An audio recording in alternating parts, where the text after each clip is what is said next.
Oye País, buenas noches, oye País, yo soy Rudy González, gracias por su compañía en esta hora, como cada noche aquí por Color Visión.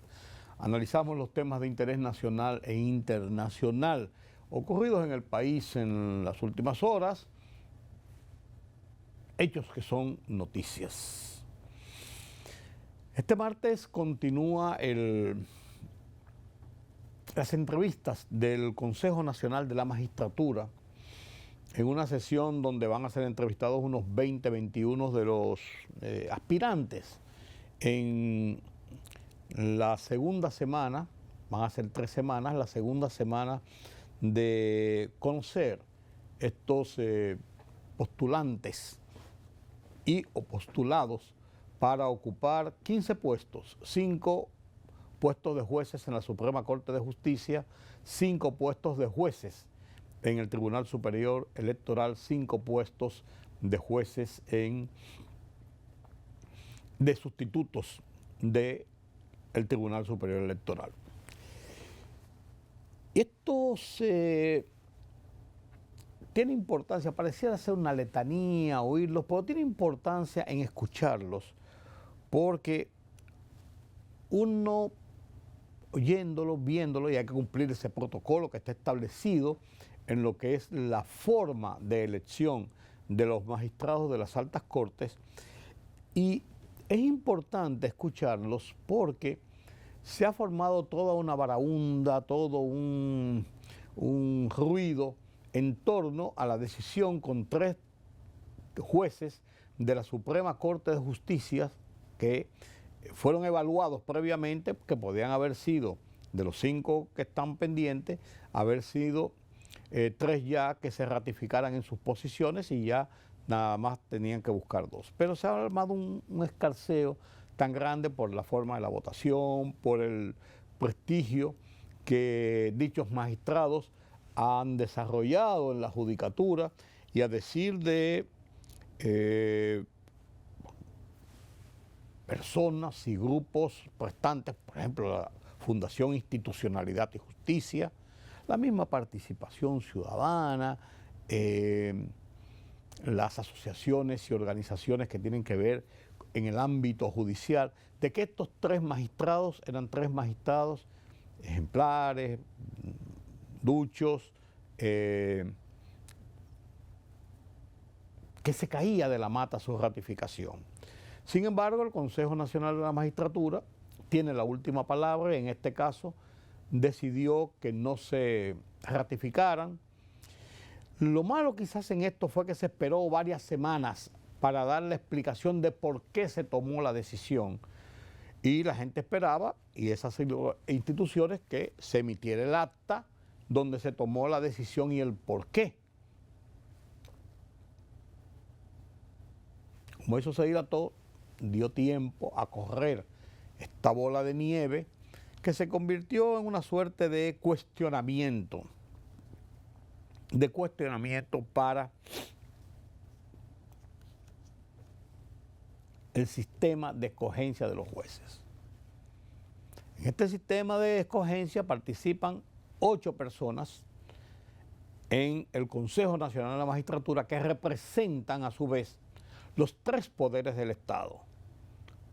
4 del Poder Legislativo, presidente de las 2 cámaras, del Senado y la Cámara de Diputados, y un senador de la bancada contraria a la del presidente del Senado y que tenga ostente la principal mayoría política después de la oficial, y un diputado en iguales condiciones. Son 4 del Poder Legislativo.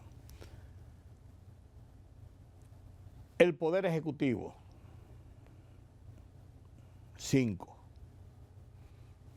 Y 3 del Poder Judicial. Presidente de la Suprema Corte de Justicia, una juez, en este caso un juez de la Suprema Corte de Justicia, que además funge como secretario que lleva el acta de la sesión, y el presidente del Tribunal Constitucional. O sea,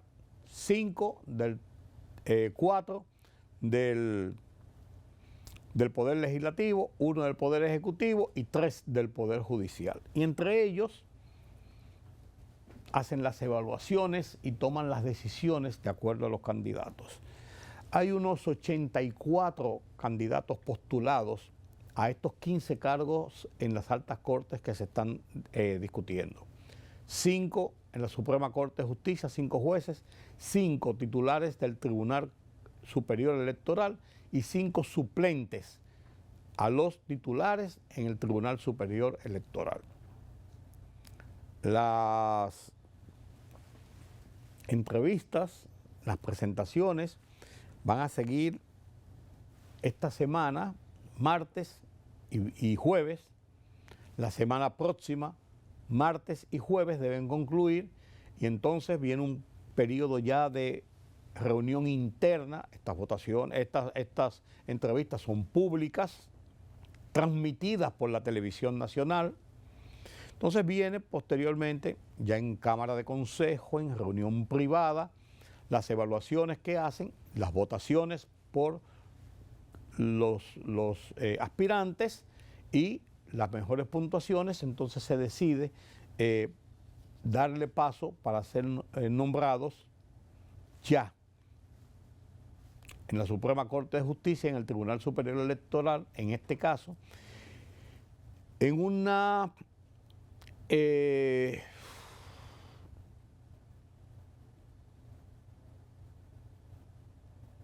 juramentación que debe darse a final de este mes.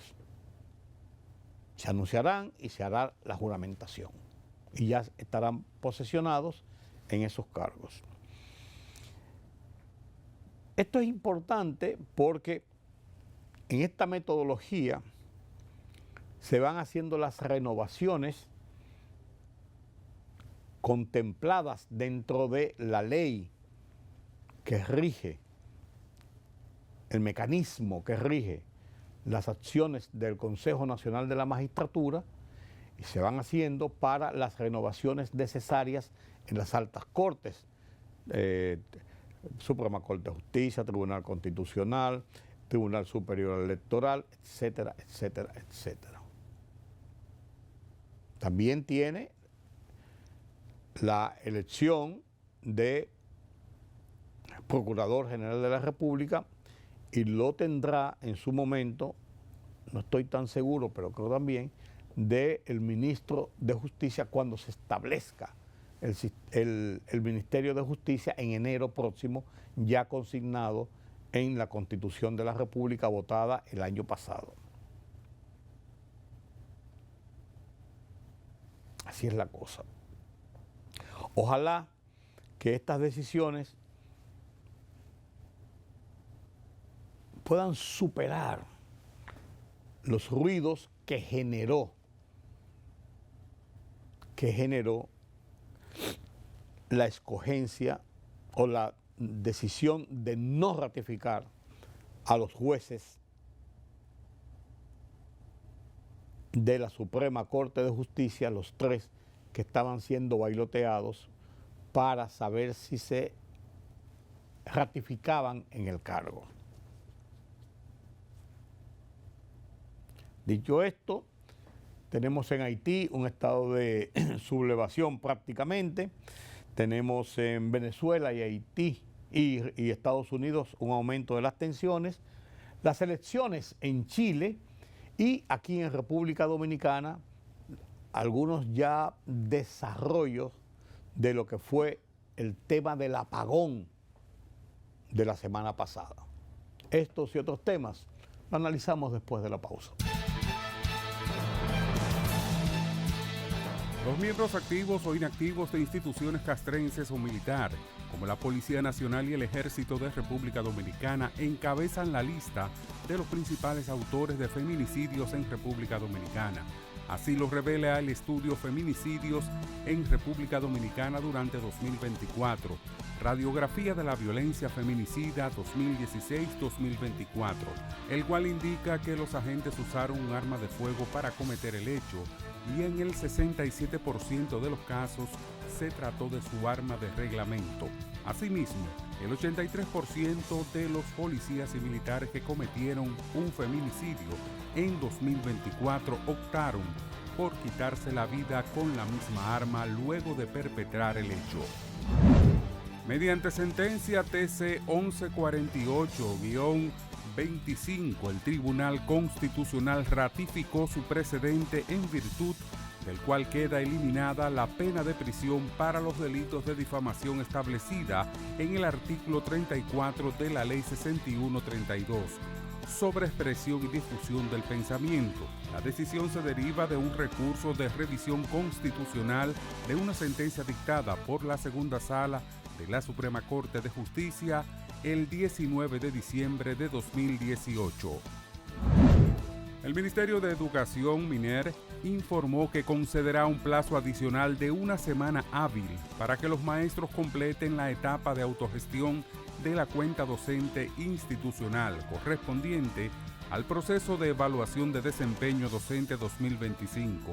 La fase prevista originalmente del 30 de octubre al 16 de noviembre se extenderá con el objetivo de garantizar la participación plena del personal docente y permitir que quienes aún no han activado y validado su cuenta institucional puedan hacerlo sin afectar las etapas posteriores.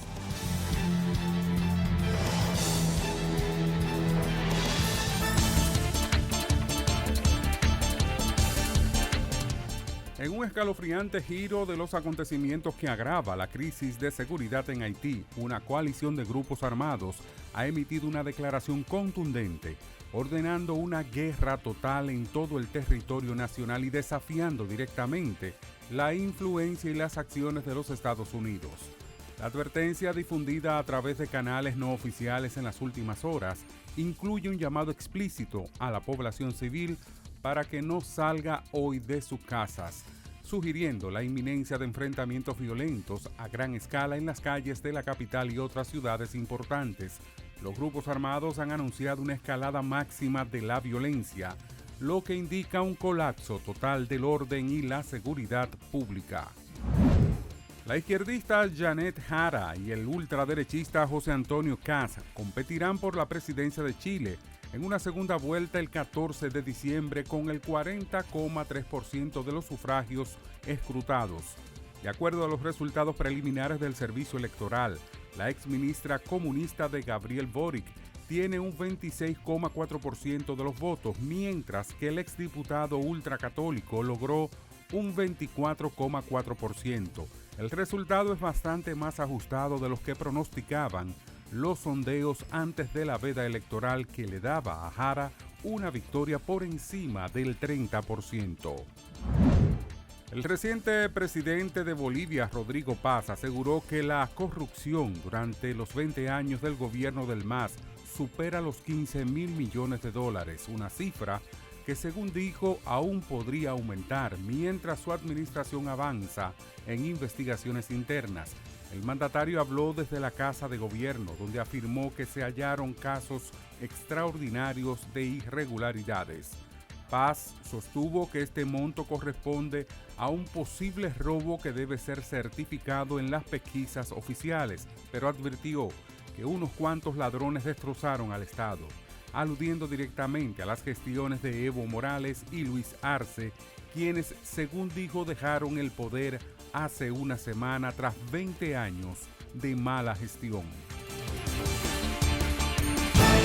La libertad solo reside en los estados en los que el pueblo tiene el poder absoluto. Por el respeto a los valores democráticos y la dignidad del pueblo dominicano, El Rumbo de la Tarde, plural, objetivo, comprometido siempre con la verdad. Con Georgie Rodríguez, Rudy González y Ramón Colombo.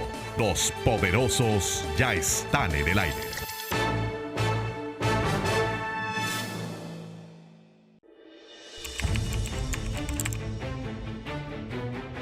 Periodismo de investigación, columnas, opinión, análisis, reportajes de fondo. Hora por hora, una completa plataforma multimedia. Periodismo con valor. Noticias horaporhora.com.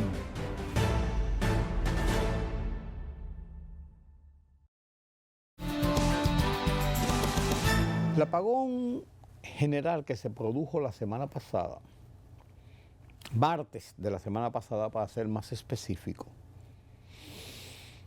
martes 11. Lunes fue el lunes 10, que fue feriado por el feriado transferido del Día de la Constitución, el día 6. Entonces el martes se produjo este apagón tipo 1:30 de la tarde, 1:15, 1:30 de la tarde, que sacó todos los circuitos de transmisión de energía eléctrica a nivel nacional por una avería, una falla sufrida en instalaciones de plantas de producción de energía en San Pedro de Macorís. Así es lo oficial. Se fue restableciendo a partir de las 5 de la tarde, más o menos, 6 de la tarde, paulatinamente comenzó a volver ya el servicio de energía nacional, y fue a las 2:20 de la madrugada cuando ya se había concluido, según el informe preliminar que ofreció el propio señor Celso Thompson, presidente del Consejo Unificado de las Sedes, 2:20 de la tarde, lo que significa que el apagón tuvo una duración no general total todo ese tiempo, pero sí de unas 13 horas.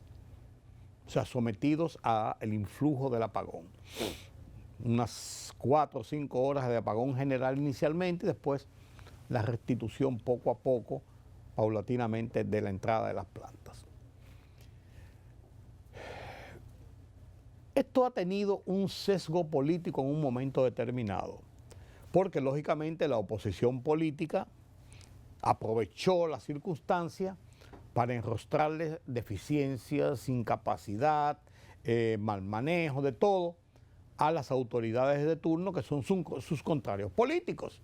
Y ya todo lo que se está haciendo en el país está obedeciendo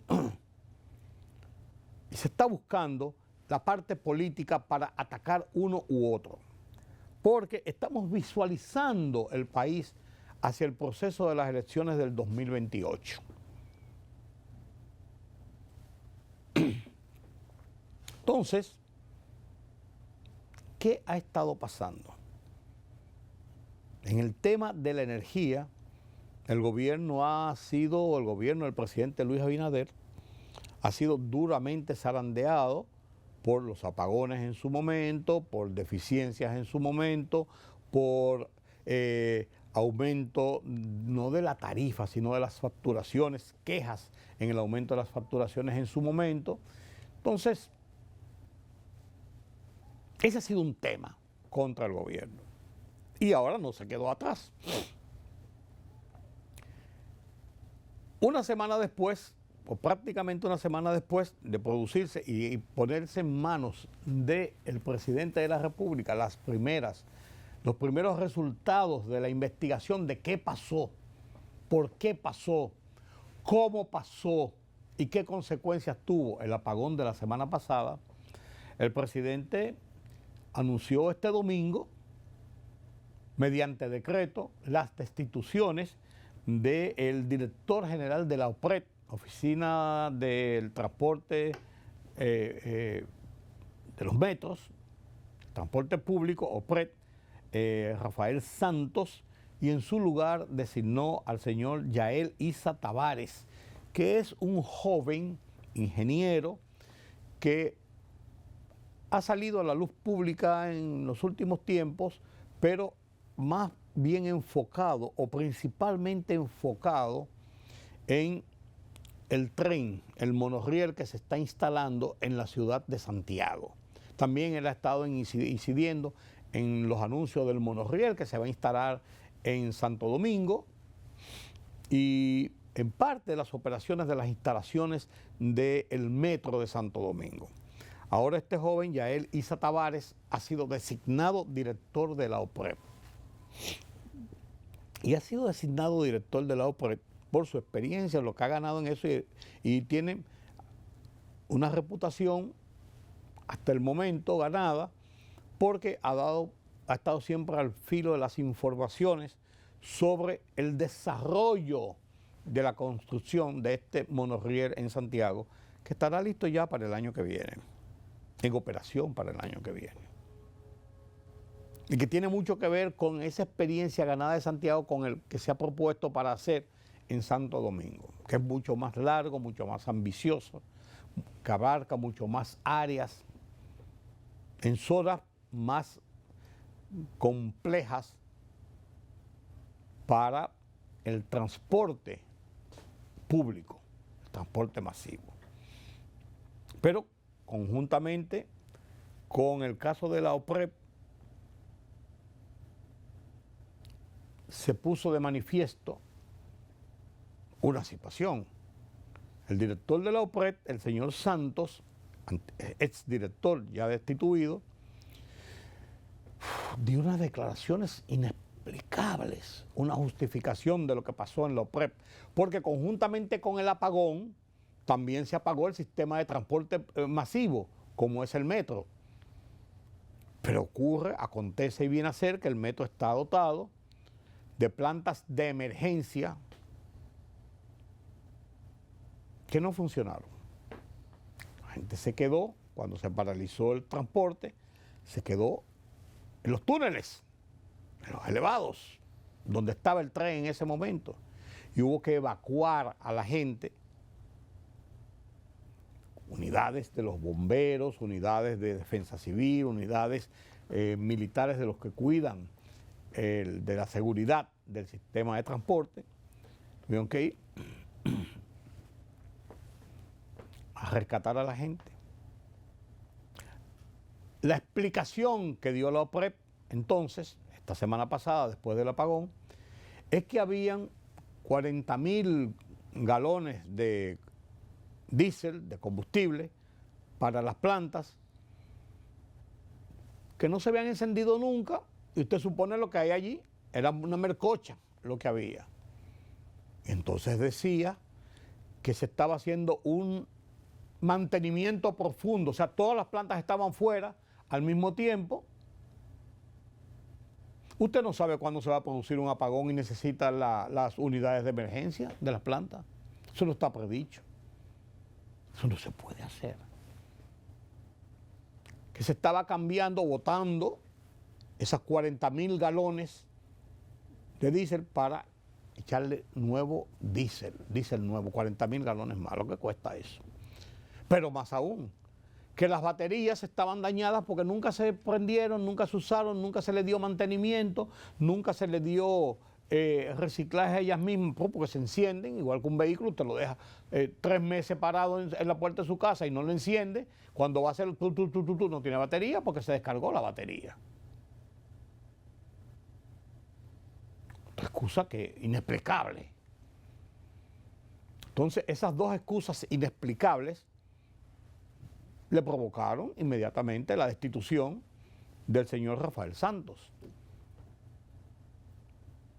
No se compadece que si hay un sistema de transporte, además el gobierno está apostando al sistema del transporte masivo, ocurra una situación de esta naturaleza y la autoridad no tuviera respuesta. Y la respuesta que tuviera, la respuesta podría ser la gran verdad, pero mostraba un grado de ineficiencia que es peor que la verdad de lo que habían cometido. Con una ineficiencia de esa naturaleza, de ese tamaño, no era posible mantener a ese director en el cargo. Tenía que pagar los platos rotos. Tenía que pagar los platos rotos. Y eso se corresponde. El otro caso fue la destitución del director de la oficina, se llama ETET, que es de transmisión eléctrica. Es el departamento que se ocupa de la transmisión de la energía eléctrica. Ese ha sido un tema recurrente hablado en República Dominicana porque la ETET, si bien hacía su trabajo, seguía manteniendo unas pérdidas de más del 35% de la energía que recibía porque la transmisión eléctrica es deficiente. Yo hablé con Celso Thompson la semana pasada. Celso Thompson, por Dios, Celso Barrancini, perdón, Celso Thompson, amigo de tantos años de Claro, Codetel. Celso Barrancini, a propósito del apagón, y le decía, pero es que el sistema es débil. Y me decía, no, el sistema es robusto. Se han ido cambiando las líneas de 68, de 38 y 68 kb por líneas de 138 y 160 kb. O sea, líneas más robustas, más fuertes, capaces de evitar las pérdidas. Sin embargo, las estadísticas siguen diciendo mes por mes que las pérdidas andan en 35 a 38%. Entonces el sistema no es robusto, el sistema es débil. Entonces, la ETET, que está, esa es su responsabilidad, al producirse el incidente que ya se comprobó, se ha dicho inicialmente, que no fue un sabotaje, que no fue, sino que fue un accidente o incidente por error humano. Eso es lo que se está tratando de determinar, o falta de previsión, alguna cosa, no por manos criminales. Este no cumplió con el protocolo que se esperaba para evitar que esta situación que ocurrió en esas plantas en San Pedro de Macorís no se transmitieran al país entero.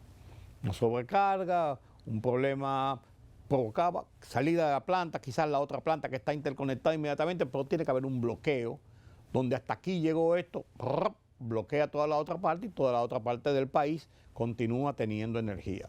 Yo no soy experto, ni pretendo serlo, ni pretendo sentar cátedras, ni contradecir, ni avalar lo que dicen los expertos y los técnicos, pero la lógica me indica que tiene que ser así.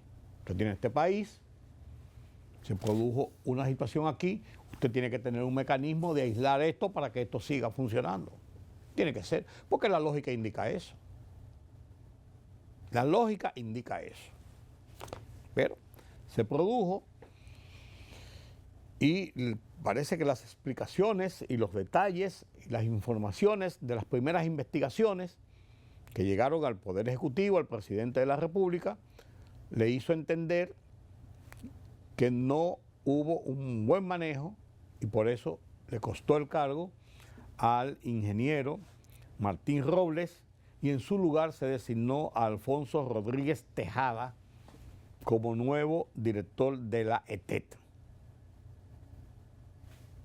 El nuevo director de la ETET. O sea, ¿qué ha determinado y qué ha arrojado el incidente del apagón de la semana pasada y las primeras investigaciones, que no se ha dado todavía el informe? Circuló por ahí un informe como informe oficial y se ha determinado, incluso hasta se hicieron eco partidos políticos de este informe, trazando una serie de situaciones que había provocado este apagón general, endilgando eso mismo, deficiencias, negligencias, culpas. Y se ha determinado que este informe no es oficial porque no se ha hecho un informe oficial, que es el que debe parir la comisión que está investigando, la comisión oficial que está investigando lo que ocurrió. Pero las primeras versiones de los incumbentes, como el señor Joel Santos, ministro de Energía y Minas, que es la persona de más alto rango autorizada en esta área de energía a emitir cualquier declaración que se repute como oficial, ya se ha dicho que no se ha determinado manos criminales, que se ha determinado dónde se produjo el incidente, en las plantas de San Pedro de Macorís, y que los primeros indicios establecen que hubo errores que provocaron esta situación. Porque politizar el tema, un tema tan sensible, de aspecto económico, político y social, como es el de la energía eléctrica, llevarlo al plano de la política partidista para buscar y tratar de buscar provecho político de cara a los procesos electorales, no es otra cosa, creo que no es correcto. Creo además de eso que lleva un mensaje errado a la población. Y la población debe establecer esas responsabilidades de la irresponsabilidad que se comete en tratar de politizar el tema y tratar de llevarlo a endilgar culpas para tratar de sacar beneficio político. No es correcto. No es correcto. Pero hemos vivido de esta situación. El tema eléctrico es muy sensible. Los apagones son un tema altamente sensible. Las tarifas, las facturaciones son altamente sensibles. Hay un tema social con el robo de luz, las conexiones ilegales que hay. Y uno se pregunta por qué la autoridad no le mete mano. Usted se supone que entren a los barrios más marginados de la capital, ponerlo rápido, y le suspendan todos esos servicios de energía de conexiones ilegales que no han pagado nunca un centavo. Y que por el contrario, como no pagan luz, ese aire acondicionado que yo desmonté de mi casa porque estaba medio maloso y ya estaba viejito y ya consumía mucho, y compré otro, un split moderno, inverter. Entonces ese se lo regalé a una persona que trabaja conmigo en la casa o que trabaja conmigo en la oficina. Me dicen, ¿dónde? Una vez, regáleme ese aire. Y van y lo instalan en su casa, en uno de esos barrios pobres, donde tienen un servicio que lo han traído de manera ilegal, para no decir robándose la luz. Y como ellos no pagan luz, no tienen que ver, ellos prenden el aire y lo dejan prendido 24 horas en algunos sitios. Y es verdad, hace mucho calor. Pero tienen casas refrigeradas prácticamente. Tienen lavadora, usan secadora, usan televisores, equipos de música, batidoras. Todo lo que pueden comprar y obtener lo tienen en las casas y lo usan de una forma indiscriminada porque no pagan luz, porque no pagan el servicio. Y ese costo, entonces, lo cargan a mucha de la gente que sí pagamos nuestra luz. Y por eso usted ve que la factura del mes pasado llega con un 20, 30% a veces, 10, 15, 20, 30% más que la factura del mes anterior. Y así sigue subiendo como una espiral. Y la explicación es, en tiempo de calor se consume más, las neveras funcionan, se consumen más porque se abre más la nevera, que se prenden más los abanicos, que se prenden más los aires, y en tiempo de calor eso pasa, pues aquí hay calor todo el año. Ah, no, que en el verano hay más calor. Aquí no hay verano, aquí hay invierno y verano. Verano estamos ahora que está caído fresquecito. Entonces, eso no es la realidad. Es un tema muy sensible. Si usted los apagones provocan que la gente salga de una vez a quemar goma a la calle. Y entonces nos vengan a decir que eso es el partido político tal, X o Z, por hacer oposición. Ellos se aprovechan de eso. Y no dudes tú que en algunas ocasiones lo hagan también. Pero es un tema muy sensible. Muy sensible. La gente que tiene un saloncito de belleza, las señoras dicen que no pueden, que no están ganándose el dinero porque el salón de belleza no pueden funcionarlo. El que tiene el colmado dice, bueno, la nevera se fue, un apagón, se me dañaron los quesos, no tengo una cerveza fría para venderla, ni un refresco frío para venderlo, se me dañaron las cosas que refrigero ahí, entonces tengo pérdidas. Y unas carnes que yo vendía ahí, el salchichón, el salami, se dañó todo. Los quesos se dañaron todo. Entonces, eso provoca un disgusto. Entonces, el tema de la energía eléctrica sigue siendo en República Dominicana un tema altamente sensible. Altamente sensible. Que el gobierno está haciendo inversiones en generación, que está instalando plantas, que está inaugurando. Eso es cierto. Pero todo indica que no reporta lo que va siendo la demanda en aumento, ni conjurándose lo que son esas situaciones como el robo de energía eléctrica, las conexiones ilegales, la gente que no paga la luz y consume más, para colmo. Parece ser un círculo vicioso, pero es una bola de nieve que va creciendo. Entonces, vuelvo al principio de este comentario, el apagón tiene muchas implicaciones. Es una situación que le da en la cara al gobierno y que pone en el tema de la discusión nacional cotidiana esa situación que perjudica políticamente al gobierno, pero sensiblemente a la población en sentido general. Y que es aprovechada salvajemente muchas veces y desconsideradamente muchas veces por la oposición para tratar de pescar en ríos revueltos. O sea, es un todo, es un paquete con moña y papel celofán. Esa es la realidad.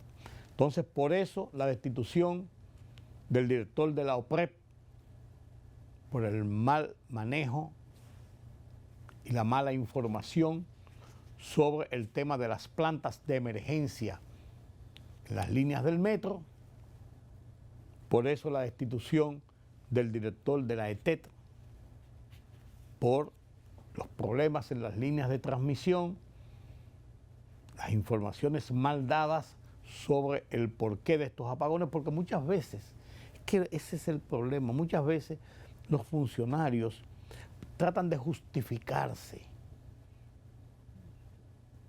Cometieron un error y tratan de justificarse y lo que hace es que embarran más la situación, porque quieren tratar de justificar lo injustificable. Nos pasó un incidente, esta y esta es la situación. Y así debe ser. Pero ya veremos, ya veremos. Permítame la pausa. Política, economía, sociedad. Los temas del día a día los contamos con claridad y con precisión. Recuérdate que el INTEVI se aumentó a un 18 para bajarlo a un 16. Sí. Una libertad de prensa que ellos no manejan y de expresión. Hay una especie de experiencia frustrada de la OEA en Haití. En Oye País, información veraz, periodismo con valor. Oye País, de lunes a viernes a las 12 de la medianoche por Color Visión. Siempre lo mejor. Periodismo de investigación, columnas, opinión, análisis, reportajes de fondo. Hora por hora, una completa plataforma multimedia.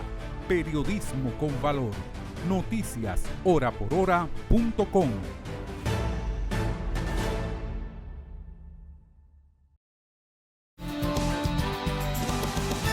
Los grupos mercenarios, contratistas que están en Haití, en el contrato que hicieron con el gobierno haitiano y que está siendo respaldado por Naciones Unidas y Estados Unidos de conformar una fuerza de acción militar para enfrentar y tratar de desbaratar todo este núcleo de poder y de crimen y de violaciones de las pandillas que tienen el control de parte de Haití, especialmente la capital haitiana, Puerto Príncipe, realizaron una acción armada la semana pasada, en lo que parece ser el inicio de acciones contra las bandas. Dice que mataron varios de los, incluso líderes de las bandas, en un tiroteo, una incursión que duró un día completo, un día y medio completo. Esto provocó entonces la reacción de estas bandas, encabezada por Barbecue, los Mazua 400 Mazua, que es como una federación de bandas delincuenciales, bandas armadas delincuenciales. Y la reacción es guerra abierta, vamos a la batalla.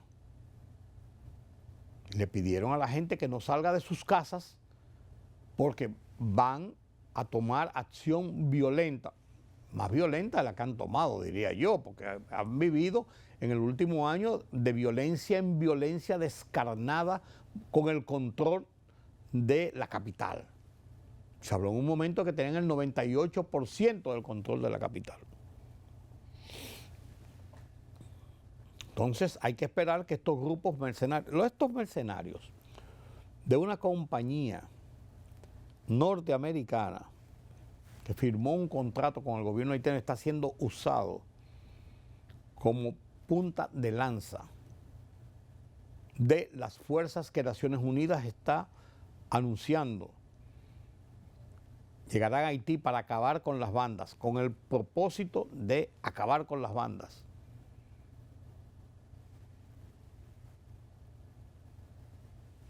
Y que han comenzado sus acciones bajo el apoyo del gobierno de los Estados Unidos, que ha dicho el presidente que no va a intervenir con fuerzas militares, pues está usando estos mercenarios. ¿Qué son esos mercenarios?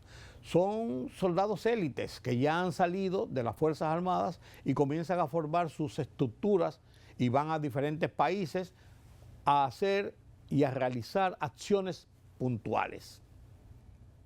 Por contrato, por dinero. Grupos mercenarios.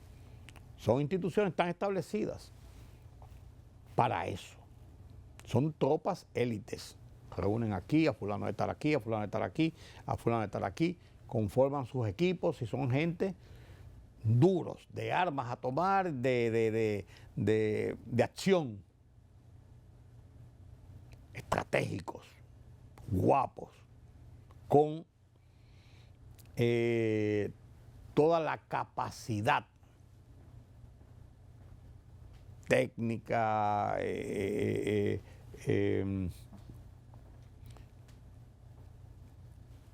tecnológica, de armamentos, de todo.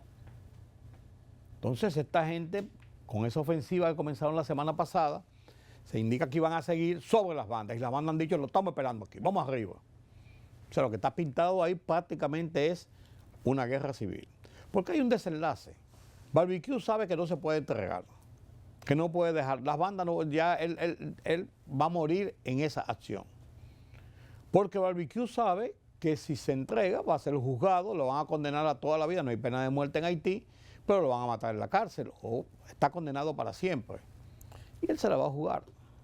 Él se la va a jugar. Y esos grupos que están en su entorno se la van a jugar también. Esa gente van a tener que sacarlo con los pies para adelante, como dicen. No tienen a dónde huir. Con los pies para adelante. Ellos han llegado y han sobrepasado el límite de la prudencia. No tienen por qué prudencia si son delincuentes, bandoleros, asesinos, pero de ciertos límites para no sobrepasar el grado de criminalidad en que operan. No, ellos no han tenido ese pudor, para adelante y para adelante. Entonces, en medio de esta situación, ya sabemos lo que nos espera. Ya sabemos lo que va a ocurrir ahí. Y esto podría precipitar la llegada de soldados de otros lugares. Estados Unidos no lo va a aportar, pero va a llevar soldados de otros lugares para esta operación. No estoy convencido de que ese grupo de mercenarios sea la única fuerza armada que va a operar contra este equipo de las bandas, que están bien armados, que son muchos y que tienen un control de su ciudad porque conocen su ciudad. Están en su territorio. Ya veremos. Por lo que se ve venir en Haití es sumamente mucho más violento de lo que ha pasado hasta ahora. Y nosotros, los tiroteos de la semana pasada estuvieron en la zona, no pegado, pero más cercana a la frontera de Jimaní, porque fue en la zona de Malpasé, que es Jimaní-Malpasé, es la población inmediatamente después que se cruza la frontera, que está de la capital, Puerto Príncipe, a la frontera, 100 y pico de kilómetros. Una hora y pico, en vehículo. Bastante cerca, en la zona sur de Haití, la zona sur de República Dominicana. Ya veremos. En este mismo ambiente, la situación entre Venezuela y Estados Unidos ha subido a los niveles tops. Marco Rubio ha dicho en el fin de semana que el día 24, en una declaración que va a hacer Estados Unidos, tipificando países aliados y contrarios, el gobierno de Nicolás Maduro va a ser declarado un gobierno terrorista, ilegal, ilegítimo, ligado al narcotráfico y cuya cabeza principal es el presidente Nicolás Maduro. Presidente dictador, ilegítimo, pero el que gobierna. Y esto se produce, este anuncio, en el momento en que el portaaviones Gerald Ford ya llegó este domingo pasado a las costas, frente a las costas de Venezuela, y viene a reforzar toda esta estructura de control naval que ha planteado Estados Unidos desde hace un mes y pico, con varios destroyers, patrulleros, drones, aviones, de todo en la zona, en lo que ellos han llamado una lucha frontal contra el narcotráfico. Contra el tráfico, se cayó, está bien, contra el tráfico de drogas, que ha llevado ya a la destrucción de por lo menos 21 lanchas o narcolanchas que han salido, a información de los Estados Unidos, desde territorio venezolano y colombiano, con 3, 4, 5, 6 tripulantes, 7 tripulantes cargadas de drogas. Han sido destruidas y hasta ahora han muerto unas 81 personas en estos bombardeos. Porque en cada vez que le meten un cohete desde un dron, hay 3 o 4 muertos y se van. Esto ha tenido alguna repercusión, tanto de Venezuela como de Colombia, pero también de sectores de Naciones Unidas que reprueban el que los Estados Unidos se arroguen el derecho de matar a estas personas, y hay quienes dicen que lo que debían hacer es detenerlos, arrestarlos, llevarlos a juicio, destruir la droga, incautar la droga, destruir la droga, que eso es lo que le corresponde. No ejecutarlos sumariamente sin ningún proceso judicial y sin una verificación total completa de que son narcotraficantes. Pero esto ha escalado a un nivel máximo prácticamente, las tensiones entre Venezuela y Estados Unidos, toda vez que el presidente Donald Trump directamente ha planteado la salida del gobierno de Maduro e incluso puso precio a su cabeza de $50 millones. O sea, hay una acción política sobre el gobierno de Nicolás Maduro, el gobierno de Venezuela.